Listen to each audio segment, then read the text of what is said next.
¿Qué hacían los sacerdotes en el Antiguo Testamento? Los sacerdotes en el Antiguo Testamento, los levitas, tenían que servir al pueblo, eran los servidores públicos.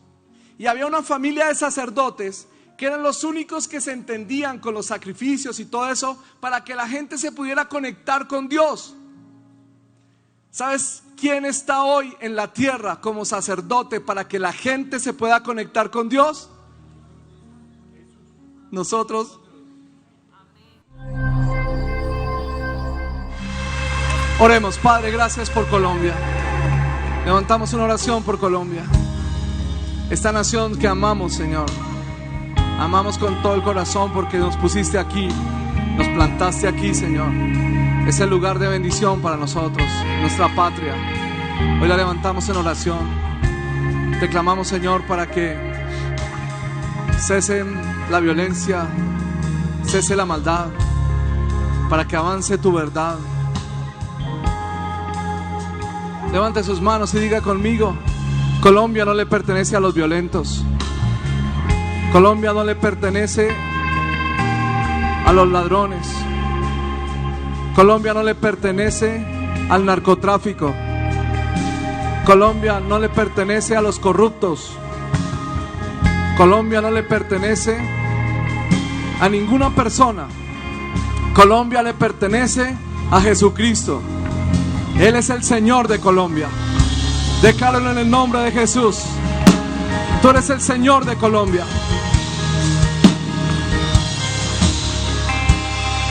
Jesús es el Rey de Colombia.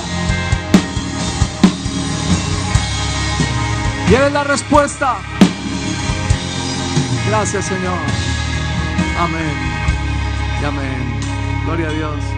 Pueden sentarse, gracias. Gloria al Señor.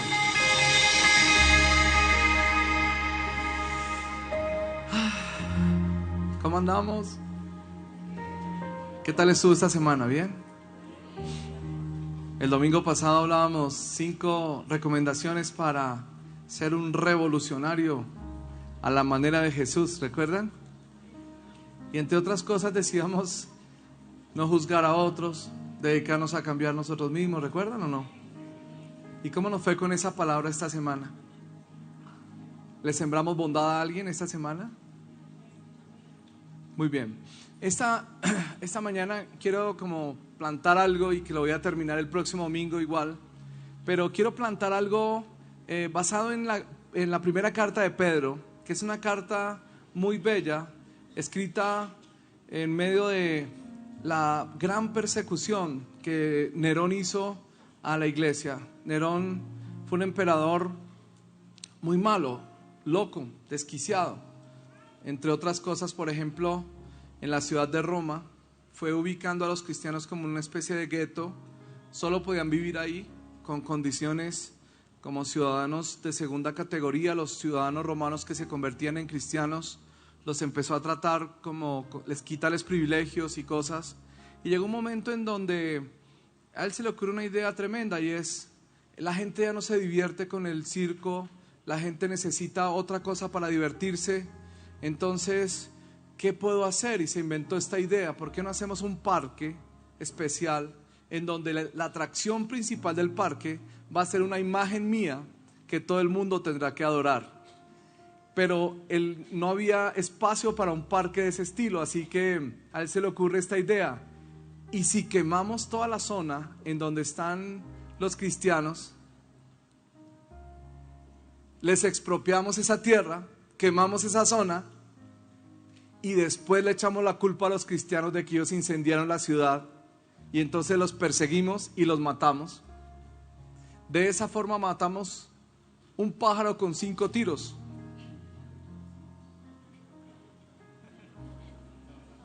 Bueno, ya entendieron, 5 tiros con un pájaro, está bien. 5 pájaros, 3 pájaros con 2 tiros.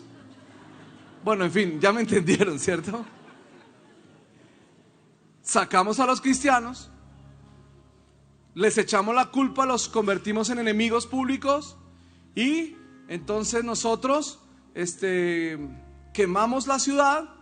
Ellos van a quedar como los culpables y luego los podemos acabar, destruir y matar legalmente. Así que ejecutó su plan y esa fue la forma como murió el apóstol Pablo, el apóstol Pedro, y como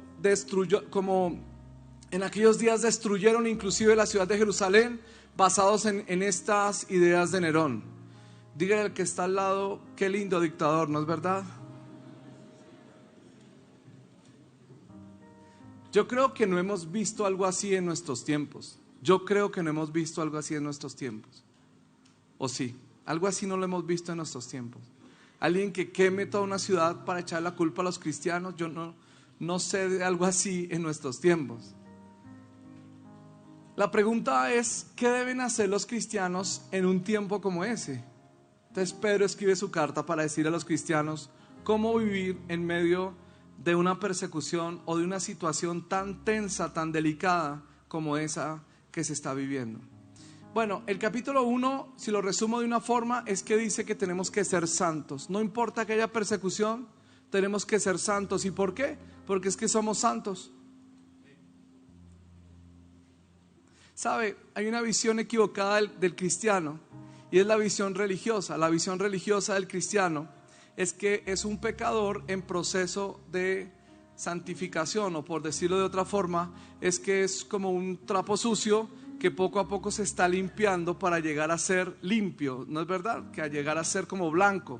Esa es una visión equivocada del cristianismo, porque la obra de Jesús lo que hizo fue hacernos trapos totalmente blancos, es decir, nos hizo santos, que tenemos que cuidarnos de no mancharnos, más bien. Tú ya eres santo, cuídate de no mancharte porque ya eres santo. O sea, el cristianismo no es como soy un pecador en proceso de ser santo. No, yo soy un santo cuidándome de pecar. Esa es la visión que nos da Romanos, ¿se acuerdan que la hemos visto? Y es la visión que también ve Pedro. Es decir que tú y yo somos santos y ya lo que somos, digámoslo así, manifiesta las obras de nuestra nueva naturaleza. ¿Cómo es que podemos hacer buenas obras ahora? Porque ya somos santos. Entonces, yo vivo en santidad porque ya soy santo. Vamos, ¿quiere tocar a alguien santo? Toque a la persona que está al lado. Dígale, wow, dígaselo mirándolo a los ojos, dígale, tú eres santo. Dígaselo, tú eres santo. A los esposos les cuesta trabajo decírselo a las esposas, ¿no es verdad? Dicen, usted no sabe, pastor, lo que yo vivo. Pero si tiene a Cristo, si nació de nuevo en Cristo, es santo. Si usted es santo, denle un fuerte aplauso al Rey de Gloria.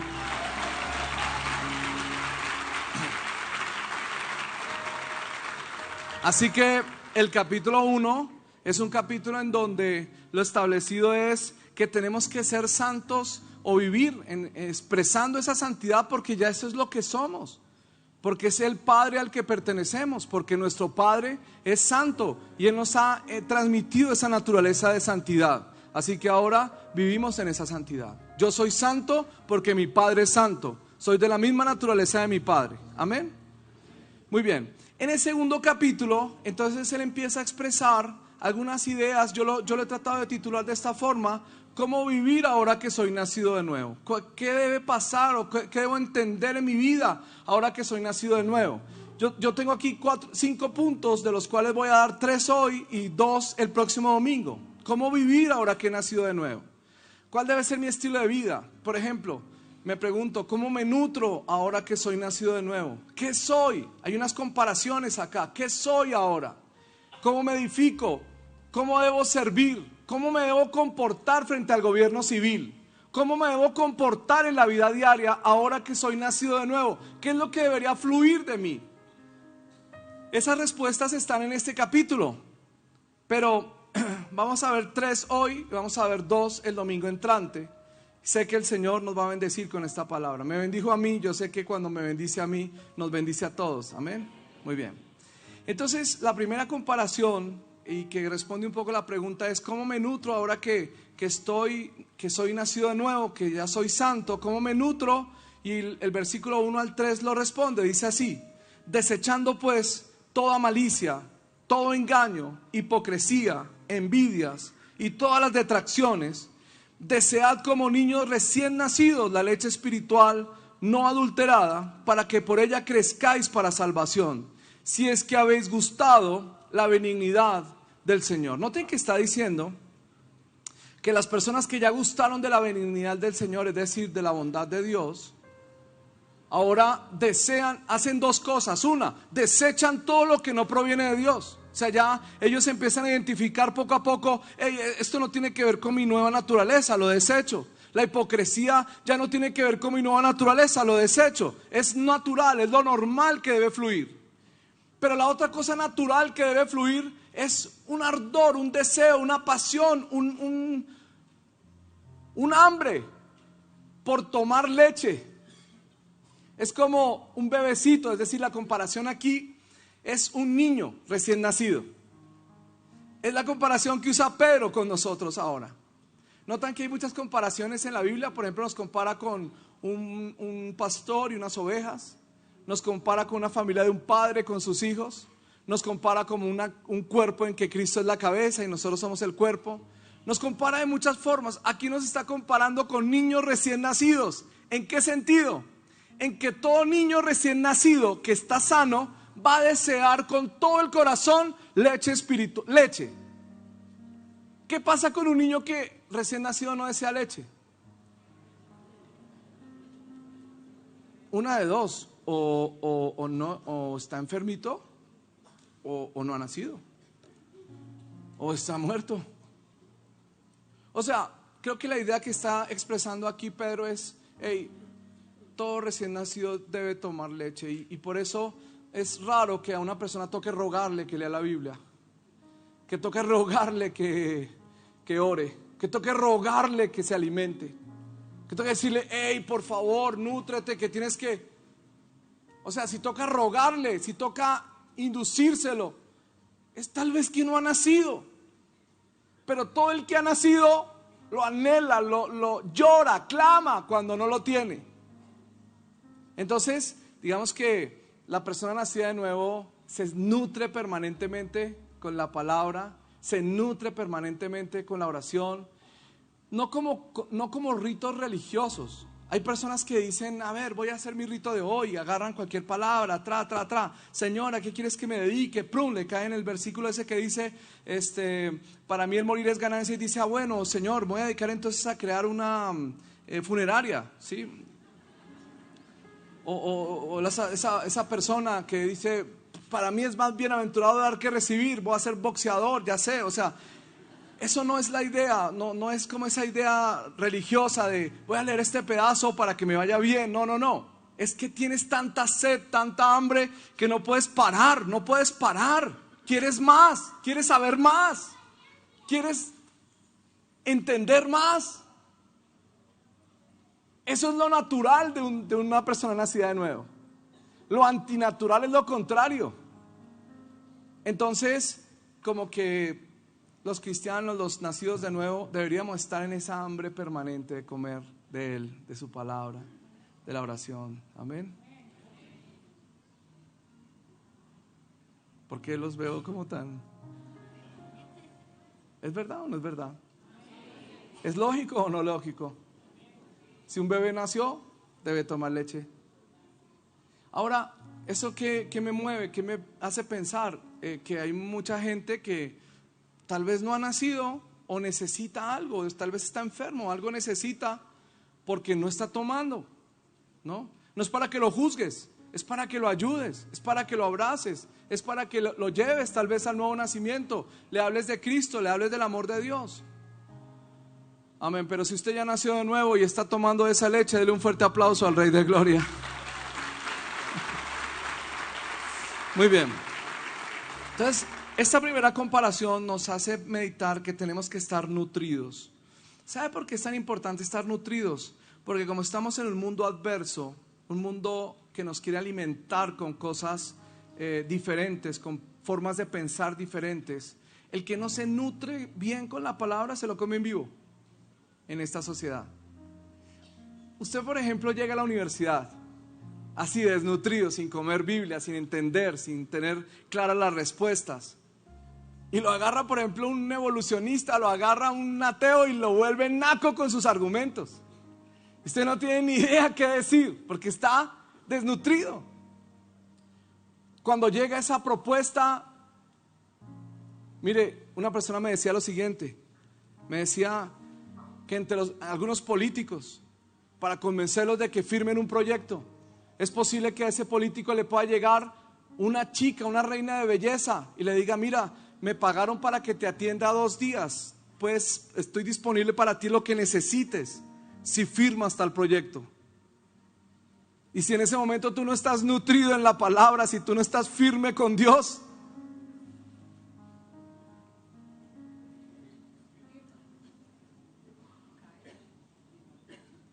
dime qué va a pasar.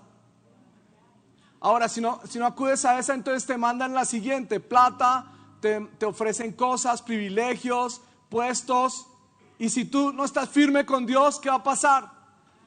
Y si tú no estás firme con Dios, cuando te llegan entonces la propuesta en donde ya te amenazan a tu familia, te dicen: ya sabemos dónde vives. O sea, el mundo te va a circundar con una serie de propuestas y de cosas, y el que no está nutrido en la palabra termina dejándose llevar por ellas. Por eso la primera cosa que tenemos que hacer ahora que hemos nacido de nuevo es fortalecernos en la palabra y en el Señor, para que podamos realmente ser luz en medio de las tinieblas. Fortalécete en la palabra. Vamos, iglesia, denle un fuerte aplauso al Rey. Ok. La segunda imagen que usa Pedro acá es, contestaría un poco esa pregunta, y es: ¿qué es lo que Dios está edificando con nosotros? ¿Qué somos ahora? ¿Qué es lo que Dios está edificando con nosotros? Dice versículo 4: acercándoos a Él, piedra viva, desechada ciertamente por los hombres, mas para Dios escogida y preciosa. Qué interesante esto que Pedro está diciendo, porque todo el mundo cree que cuando Jesús dijo: ¿y tú qué dices que soy yo? Y Pedro le dijo: tú eres el Cristo, el Hijo del Dios viviente. A ti te digo que tú eres Pedro, y sobre esta piedra edificaré mi iglesia, y las puertas del Hades no prevalecerán contra ella. Y todo el mundo se quedó con la idea de que esa piedra era Pedro. ¿Sí? ¿No es verdad? Y piensan que en Pedro entonces fue como la piedra sobre la que descansa la iglesia, y de ahí viene toda una idea de sucesión apostólica y tal. Pero Pedro está explicando cuál es la piedra principal de esto que Dios está edificando. Pedro nos está diciendo que no es Él. ¿Quién es esta piedra? Jesús. Nos está diciendo que ahora lo que Dios está haciendo con nosotros es construir un edificio, una casa, en donde la piedra principal se llama Jesucristo. Y luego dice, versículo 5: ustedes también, como piedras vivas. ¡Wow! ¡Qué concepto! Piedras vivas.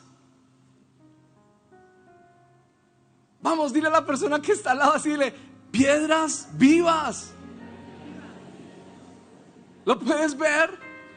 No como piedras muertas que se colocan para hacer un monumento, sino como piedras vivas. Ustedes también, como piedras vivas, sed edificados como casa espiritual. O sea, en otras palabras, como templo. Nosotros somos el templo de Dios en este tiempo. ¿Sabe? Muchas personas dicen frases que son equivocadas, como por ejemplo: vamos a la iglesia, reunámonos en la iglesia, reunámonos en la iglesia. ¿Dónde nos encontramos? En la iglesia. ¿En qué están pensando? En esto, ¿cierto? Entendiendo eso que viene de una tradición que traemos de la mente y que pensamos que la iglesia es el lugar, pero no es el lugar. La iglesia somos nosotros. Pero otro error igual de grave es decir: reunámonos en el templo, porque es que en el Nuevo Testamento no hay templo, no hay un templo de reunión. Eso era un concepto del Antiguo Testamento: reunámonos en el templo. En el Nuevo Testamento nosotros no nos reunimos en el templo, nosotros somos el templo. Cuando las personas dicen salgan de los templos, están equivocados. En el Nuevo Testamento no hay templos. ¿Cómo me puedo salir de mí mismo que yo soy el templo ahora? Lo que Dios está construyendo con nosotros es un nuevo templo. Yo no sé si usted ve lo glorioso que es esto. Ahora, en el templo, para que el servicio a Dios se pudiera hacer, se necesitaban sacerdotes. ¿Quiénes son esos sacerdotes ahora? ¿Seremos los pastores? Algunas personas creen que los sacerdotes del Nuevo Testamento somos los pastores. A mí el otro día una persona se me acercó al final del culto y me dijo: padre, qué linda estuvo la misa. Me lo dijo así. ¿Usted desde cuándo es sacerdote?, me preguntó. Yo lo abracé, le dije: gracias por lo que me dice. Sí, mira, te presento a mi esposa. Dijo: ¿usted es casado? Sí. Yo entiendo, ¿no? Es una tradición que traemos. Pero este pasaje nos muestra otra verdad. Dice que no solamente somos templo, sino que somos sacerdocio santo. Leamos el versículo 5. Vosotros también, como piedras vivas, sed edificados como casa espiritual. Y dice: y sacerdocio santo, para ofrecer sacrificios espirituales aceptables a Dios por medio de Jesucristo, por lo cual también contiene la escritura: he aquí pongo en Sión la piedra principal del ángulo, escogida y preciosa, el que creyere en él no será avergonzado. Vosotros pues los que creéis, él es precioso. Pero para los que no creen, la piedra que los edificadores desecharon ha venido a ser cabeza del ángulo y piedra de tropiezo, roca que hace caer, porque tropiezan en la palabra, siendo desobedientes, a lo cual fueron también destinados. Lea conmigo el versículo 9. Más nosotros, dígalo así, más nosotros somos linaje escogido, real sacerdocio, nación santa, pueblo adquirido por Dios. ¿Para qué? Para que anunciemos las virtudes de aquel que nos llamó de las tinieblas a su luz admirable. ¡Wow! ¡Wow! ¿Lo puedes ver? ¿Lo puedes ver? Somos un templo vivo y al mismo tiempo somos los sacerdotes del templo. ¿Qué hacían los sacerdotes en el Antiguo Testamento? Los sacerdotes en el Antiguo Testamento, los levitas, tenían que servir al pueblo, eran los servidores públicos. Y había una familia de sacerdotes que eran los únicos que se entendían con los sacrificios y todo eso para que la gente se pudiera conectar con Dios. ¿Sabes quién está hoy en la tierra como sacerdote para que la gente se pueda conectar con Dios? Nosotros. Y tenemos un sumo sacerdote que se llama Jesucristo. Cuando pensamos en la imagen de niños, tenemos un padre. Cuando pensamos en la imagen de templo, tenemos una piedra angular. Cuando pensamos en que somos sacerdotes, tenemos un sumo sacerdote que se llama Jesucristo. Escúchalo bien. Jesucristo no es un sumo sacerdote conforme a la orden de Leví, es decir, ese sacerdocio levítico terminó. Jesucristo es sumo sacerdote eterno y para siempre, de otro orden diferente que se llama Melquisedec. Tiene que estudiar eso después, no lo voy a explicar hoy, pero es un sumo sacerdote de un orden eterno que ha existido desde siempre y para siempre. Y nosotros somos sacerdotes juntamente con Él. ¿Cómo pueden conocer hoy los hombres a Dios? Por medio de este templo y de estos sacerdotes. A ver, para que lo entendamos, déjeme hacer un recorrido rápido en estos 9 minutos que me quedan. Cuando Dios crea al hombre, lo hace en 7 pasos. Todos los templos en el Antiguo Testamento se construían en 7 pasos. Siempre hay 7 descripciones de 7 pasos en que se construye un templo. Y este templo que Dios construyó inicial se llamó el Huerto del Edén. En el Huerto del Edén, Dios pone al hombre en una situación muy especial, y es el hombre en comunión perfecta con Dios. ¿Y qué le dice el Señor? Le dice: quiero que te multipliques, quiero que llenes toda la tierra y quiero que la sojuzgues. O sea, en otras palabras, mira, lo que yo quiero que tú hagas es que te alimentes con este árbol que se llama el árbol de la vida, que comas de él y que llenes toda la tierra de huertos como este, que son lugares especiales en donde el hombre habita con Dios, es enseñado por Dios, camina de la mano de Dios y aprende de Dios. Y de esa forma yo podré gobernar a través de ti, a través del hombre, en todo el universo. Quiero que la tierra esté llena de lugares como este. No sé si lo entendemos así. Es decir, que si el hombre no hubiera caído, que a propósito la gente a veces piensa que todo el diseño de Dios está relacionado con el pecado y con sacarnos del pecado. Pero ¿y qué hubiera pasado si Eva no cae y si Adán no cae? ¿Qué hubiera pasado si no desobedecen, sino que por el contrario se sujetan? Igual el plan de Dios se cumple. ¿Cuál es ese plan? Que toda la tierra sea llena del conocimiento de la gloria del Señor y que el reino de Dios se establezca en toda la tierra. ¿Se imaginan? Un jardín del Edén en toda la tierra, Dios morando entre los hombres, una familia de hijos de Dios viviendo todos para Dios. ¡Gloria a Dios! Ese es el plan. Desafortunadamente ustedes lo saben, que el hombre toma la decisión, usó su libre albedrío para decidir desobedecer a Dios, independizarse, y desde entonces surgen dos voluntades, la voluntad de Dios y la voluntad del hombre. Si usted ve el capítulo 3, la caída, el capítulo 4 de Génesis, viene toda la familia de Caín y viene toda esa degeneración. En el capítulo 5 la familia de Set. En el capítulo 6 se juntan las dos familias y entonces viene el diluvio, un nuevo comenzar, y todo eso se deforma hasta que llega a convertirse en una ciudad llamada Babel, Babilonia, una torre en donde se construye el monumento a la voluntad humana, una torre en donde el hombre quiere hacerse Dios, vivir en sus propios diseños, vivir en sus propias formas, independiente de Dios. Independencia de Dios. De ahí, de esa situación, Dios decide dispersar a la gente, cambiando los idiomas, y entonces Dios llama a un hombre, Abraham. De Abraham, Dios empieza como un nuevo proceso. Ok, yo quiero establecer mi reino, yo quiero reinar en todas las naciones de la tierra. Entonces Abraham, de Abraham, Isaac, Jacob, luego viene José en Egipto. Dios los saca de Egipto y los lleva al monte Sinaí y les dice: vamos a hacer otro diseño, vamos a hacer un tabernáculo en el cual yo voy a vivir en medio de ustedes, y lo que ustedes tienen que hacer es, en ese tabernáculo donde yo voy a vivir, ustedes van a llevar mi gloria a todas las naciones de la tierra. O sea, los pongo como pueblo para que bendigan a los demás, para que todos los gentiles conozcan que hay un Dios en la tierra. ¿A qué se dedicaron ellos con ese tabernáculo? A creerse los mejores, a creerse los únicos, a juzgar a todos los demás. Conquistan la tierra prometida y después entran en un desorden total, y en lugar de ellos convertir a los demás, se fueron convirtiendo en Babilonia, hasta que llegaron a una destrucción horrible, tiempo de los jueces, como aquel levita que desmembró a su concubina y la mandó los pedazos por todo Israel. No sé si recuerdan esa historia.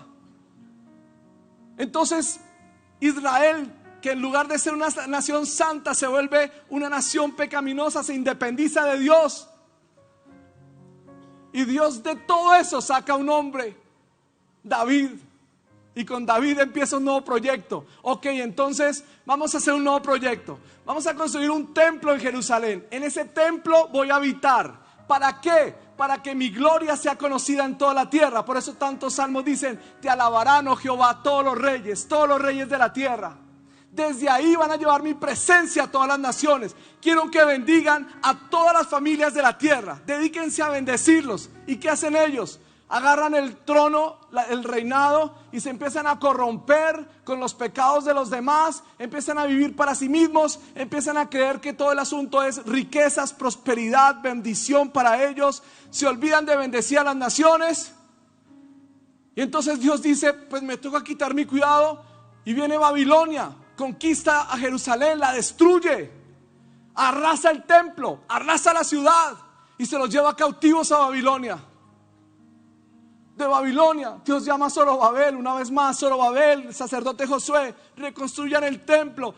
Una vez más, la gloria postrera de esta casa será mayor que la primera. Una vez más, un templo para bendecir a las naciones de la tierra. Y cuando Jesús entró a ese templo dijo: mi casa será llamada casa de oración, y ustedes la han vuelto cueva de ladrones. ¿Por qué ladrones? Porque viven para sus propios propósitos, para sus propios fines, para sus propios sueños, y no para mi sueño, mi propósito, que es las naciones bendecidas. Años 70 se destruye el templo. Y entonces, ¿cuál es el plan de Dios ahora? El plan de Dios ahora es: ok, entonces ahora voy a hacer otro templo, pero esta vez va a ser un templo diferente.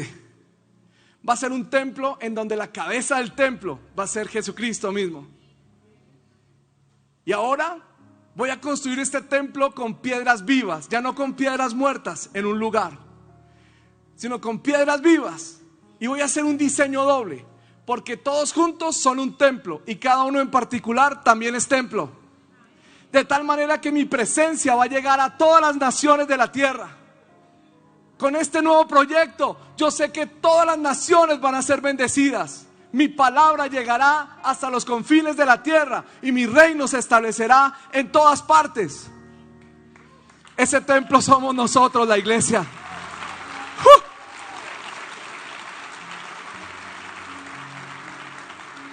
¿Entiendes lo que quiso decir aquí Pedro cuando dijo: para que anunciéis las virtudes de aquel que os llamó de las tinieblas a su luz admirable? Lo que quiere decir esa palabra es que ahora la expectativa de Dios es que en este templo que somos tú y yo, las naciones de la tierra sean bendecidas. Una pregunta: ¿nos pasará como a Israel? Que Israel empezó a buscar, a creerse, a buscar solamente su prosperidad, su bendición, que ellos estuvieran en paz, que tuvieran lo suficiente, que fueran prósperos y bendecidos y que tuvieran todas las cosas. ¿O será que nosotros seremos ese pueblo que arde porque la presencia de Dios se manifiesta en todos los lugares y porque Jesús reina en cada corazón? ¿En serio? Lo estoy preguntando en serio. ¿Es ese nuestro sueño? ¿Es ese nuestro ardor? ¿Es eso lo que nos levanta cada mañana? Cada mañana estamos levantándonos pensando: ¿cómo voy a hacer para que alguien hoy entre bajo el señorío de Cristo? Cada mañana me levanto pensando: ¿cómo voy a trabajar? ¿Cómo voy a vivir hoy de tal manera que alguien pueda conocer más a Cristo? Eso es lo que nos trasnocha. Esa es la causa que abrazamos.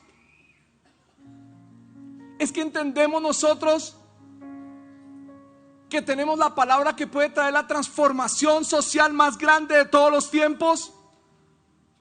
¿Sabes una cosa? A mí me da la impresión que lo creemos solo cuando estamos aquí reunidos. Pero cuando yo leo todos los Twitter, los Facebook, los Instagrams de muchos de los hermanos, veo que para ellos la solución es política. Muchos de los cristianos creen que la derecha y que el capitalismo es bíblico y que es lo que hay que imponer.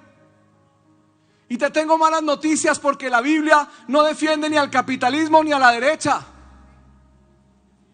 Pero muchos de ellos creen que la izquierda, que el socialismo o el comunismo es la gran respuesta para nuestros pueblos.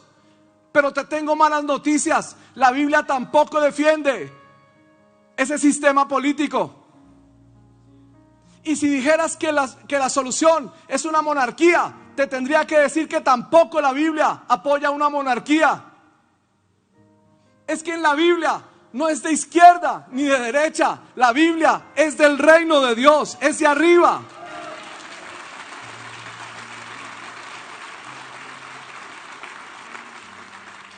Y veo a los cristianos haciéndose matar por posturas políticas.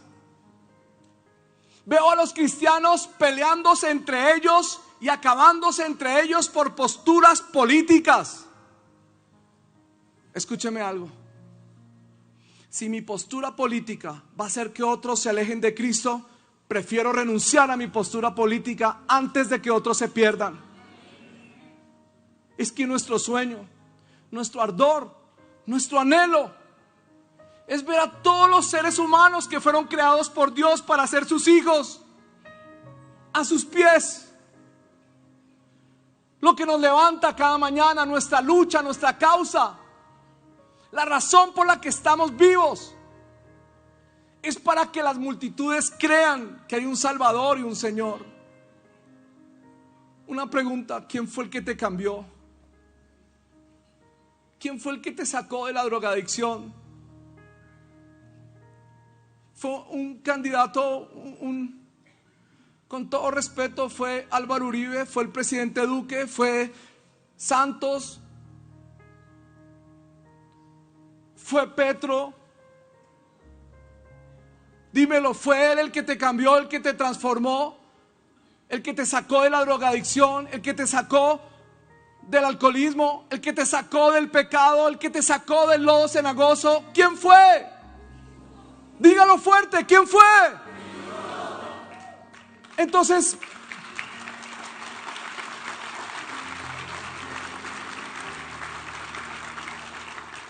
¿a quién le vas a ser más leal?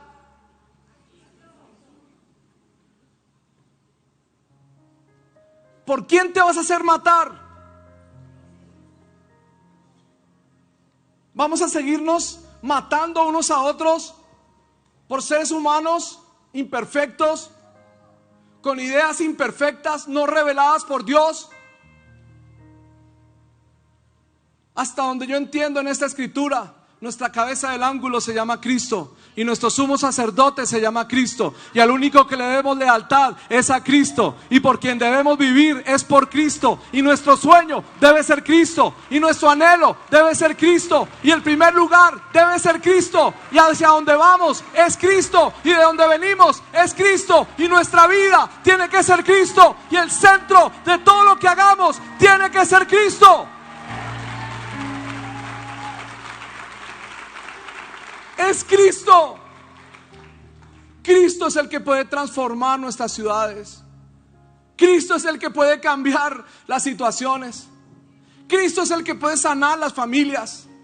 Cristo es la respuesta para Colombia. No te dejes engañar. No te dejes engañar. Nuestra causa es la mayor causa que existe.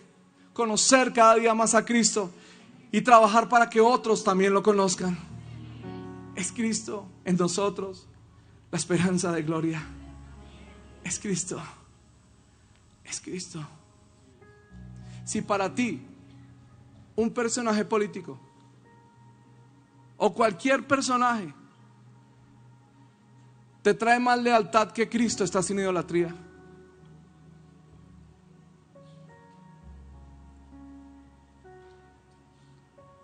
Es Cristo. ¿Sabes que hay una parábola que Jesús dijo? Los discípulos le dijeron a Jesús: Jesús, ¿por qué en ese campo tan lindo de trigo, por qué creció simultáneamente la cizaña?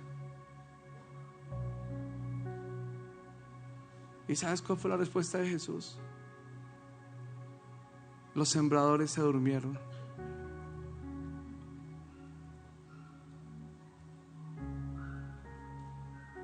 Mientras la iglesia de Cristo está dormida,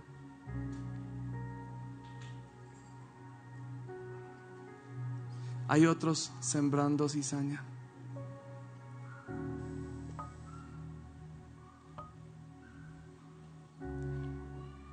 Mientras los discípulos aquella noche dormían y Jesús les decía: oren para que no entremos en tentación, y ellos dormían y dormían, mientras tanto Judas trabajaba en entregar a Cristo. Dile al que está al lado: mientras tú y yo dormimos, Judas trabaja.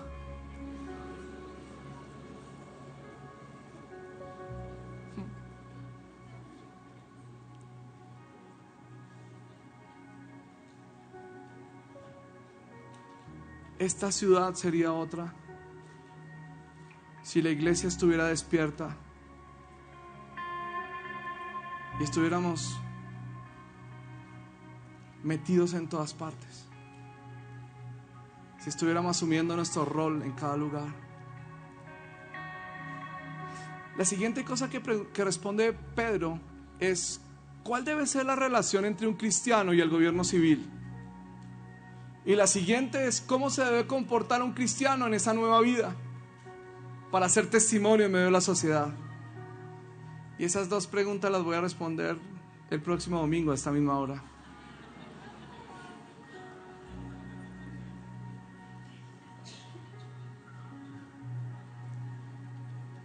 Pero por lo pronto, en serio, no te lo estoy preguntando retóricamente, ni te lo estoy preguntando como algo como para arrancar aplausos en un culto o algo así.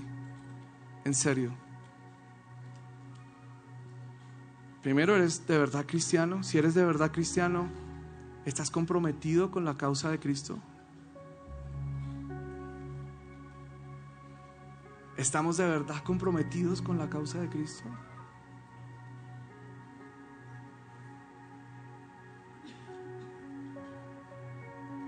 Vamos a causar esa revolución a la que Dios nos está llamando, a establecer su reino en cada corazón. Nuestras armas: el amor, el servicio, el evangelio, la vida santa.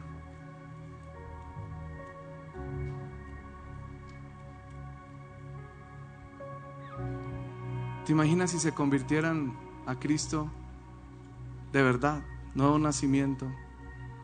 Todos los políticos, y tomaran voluntariamente la decisión de dejar de robar el dinero de los colombianos. ¿Qué pasaría con nuestro país? ¿Te imaginas? Se han aprobado cuántas leyes anticorrupción en Colombia, y entre más leyes anticorrupción, más corrupción, porque entre más leyes haya, más sabiduría tienen ellos para burlarlas, porque el problema no es leyes, es el corazón. ¿Te imaginas lo que sería Colombia si todos los rectores de los colegios y los profesores fueran nacidos de nuevo y vivieran para servir a los estudiantes? ¿Te imaginas lo que sería Colombia si todos los líderes de las grandes empresas nacieran de nuevo y pensaran en cómo compartir sus riquezas voluntariamente con los más necesitados? No obligados por un sistema, voluntariamente, por amor a Cristo. ¿Te imaginas? ¿Te imaginas lo que sería Colombia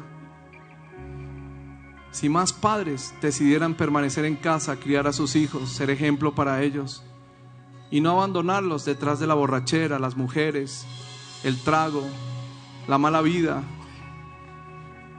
¿Te imaginas lo que sería Colombia si todos los del ejército y los policías fueran nacidos de nuevo y se dedicaran en su vocación a servir al pueblo y a defenderlo? ¿Te imaginas? ¿Te imaginas lo que sería Colombia?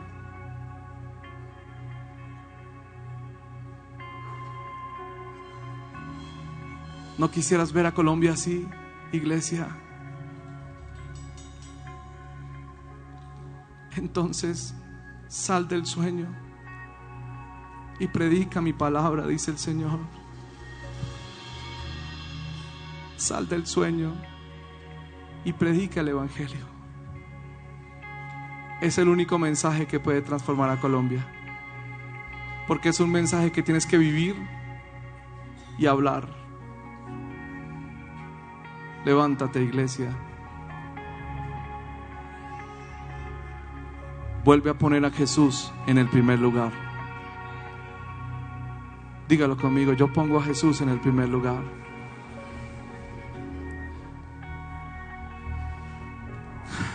Por eso tomamos la cena en este momento. Es porque en este culto el centro de todo es Cristo. La razón por la que nos reunimos es Cristo. Hoy tomamos la cena del Señor reconociendo que fue por ese cuerpo glorioso que fue entregado en esa cruz que mis pecados fueron lavados y limpiados, y que fue por esa sangre que se selló un pacto eterno a mi favor.